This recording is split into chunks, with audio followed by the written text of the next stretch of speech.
এই জন্য আমাদের কি করতে হবে? হালাল রিজিকের ইন্তজাম করতে হবে।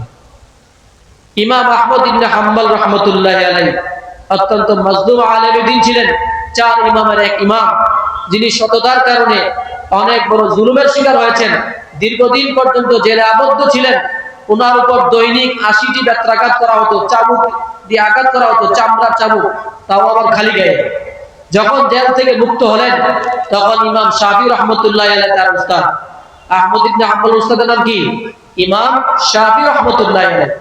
ইমাম শাফি রহমতুল্লাহ আলাইহি ইমাম আহমদের কাছে চিঠি পাঠাইলেন, হে আহমদ ইবনে হাম্বল, তোমাকে অনেক দিন ধরে দেখি না, আমার মন চাইছে তোমাকে দেখার জন্য, যদি সুযোগ হয় তাহলে তুমি আমার সাথে সাক্ষাৎ করো। তখন তিনি সাথে তারিখ দিয়ে দিলেন, উস্তাদ জি, আমি অমুক তারিখে আপনার এখানে আসতেছি। ইমাম শাফি রহমতুল্লাহ আলাইহি থাকতেন মিশরে, আর ইমাম আহমদ ইবনে হাম্বল বাগদাদে থাকতেন।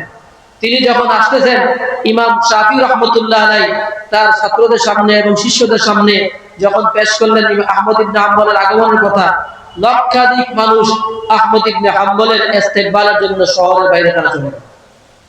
তখন সিদ্ধান্ত হলো, অনেক লোক বলতেছে আমার বাসায় থাকবে, আমি রুমারা, তারা বলছে আমার এখানে মেহমান হবে।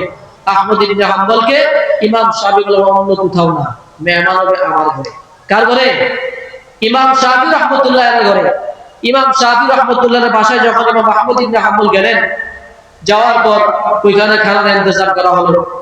ইমাম শাফি রহমতুল্লাহ আলাইহির বাচ্চাদেরকে আগে থেকে সতর্ক করেছিলেন, আজকে যে মেহমান অত্যন্ত বড় মেহমান, পৃথিবীর বুকে অনেক বড় একজন আলেম, একজন ইমাম, তাকে আমরা দাওয়াত করেছি, সে আজকে আমাদের মেহমান। তারা আহমদ ইবনে হাম্বলের প্রতিটা চলাফেরা, উঠা বসা খুব গভীরভাবে পর্যবেক্ষণ করতে লাগলো, কারণ তার থেকে কোনো কিছু শিখা যায় কিনা শিখার জন্য। আহমদ ইবনে হাম্বলের সামনে যখন খাবার পেশ করা হলো, উনার সামনে যত খাবার দেওয়া হয়েছে একটা খাবারও রাখে নাই, সবগুলা খেয়ে ফেলেছে।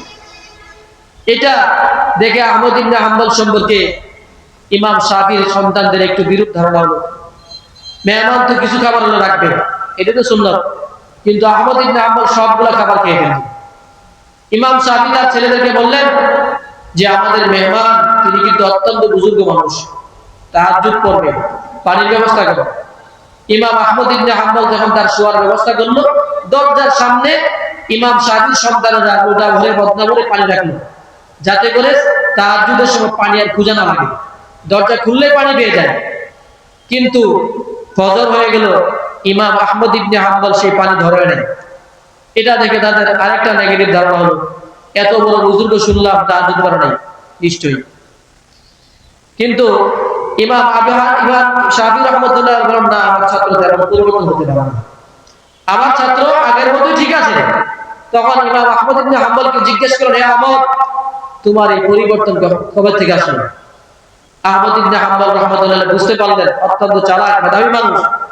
ইমাম আহমদ বলেন, হযরত জি, আমার সামনে যখন খাবার দেওয়া হলো, আমি দেখতে পেলাম এই খাবার এটা একদম হালাল খাবার। এই খাবার যখন আমার সামনে আনা হলো, পুরাটা ঘর আলোকিত হয়ে গেল, নুরানি হয়ে গেল। তখন তার নূর আমি দেখতে পাচ্ছিলাম, এই জন্য ভাবলাম প্রয়োজনে এক সপ্তাহ না খেয়ে থাকবো, কোনো খাবার এখানে রাখবো না, সব খেয়ে। এই জন্য যা খাবার ছিল হালাল খাবার আমি সবগুলা খেয়ে ফেলেছি। এই সব খাবার খাওয়ার ফলে আমার কি হয়েছে, আমি আজকে একটা আয়াতে কারিমার উপর গবেষণা করে 100 মাসআলা ইস্তেমবাদ করেছি। 100 মাসআলা আমার হল হয়েছে, যেগুলো আমার আগে বুঝে আসছিল না। কিসের কারণে? হালাল রিজিকের কারণে। হালাল রিজিক যখন খাওয়া হয় তখন ইলমে বরকত হয়, আমলে বরকত হয়, সময়ে বরকত হয়, কাজে বরকত হয়, সবকিছু ভালো লাগে। এই জন্য আমি আজকে হালাল খাবার খাওয়ার পরে আমি একটা আয়াত থেকে 100 মাসআলা ইস্তেমবাদ করেছি। আর ভোর রাতে যে আমি পানি ব্যবহার করে নাই, এই খাবারের বরকতে আমার আজকে কোনো অলসতা আসে নাই, ঘুমানোর প্রয়োজন হয় নাই। অনেকদিন পর আজকে আমি এশারের ওযু দ্বারা ফজর নামাজ পড়েছি। এই জন্য তাহাজ্জুদের সময় আমার পানির প্রয়োজন হয় নাই, ফজর নামাজের সময় আমার কি হয় নাই, পানির প্রয়োজন হয় নাই। কিসের কারণে? এই হালাল রিজিকের কারণে। আল্লাহ পাক রব্বুল আলামিন হালাল রিজিক গ্রহণ করার জন্য সমস্ত মুমিনদেরকে, সমস্ত মানুষদেরকে, এমনকি আম্বিয়া কেরামকে পর্যন্ত আল্লাহ পাক রব্বুল আলামিন নির্দেশ দিয়েছেন।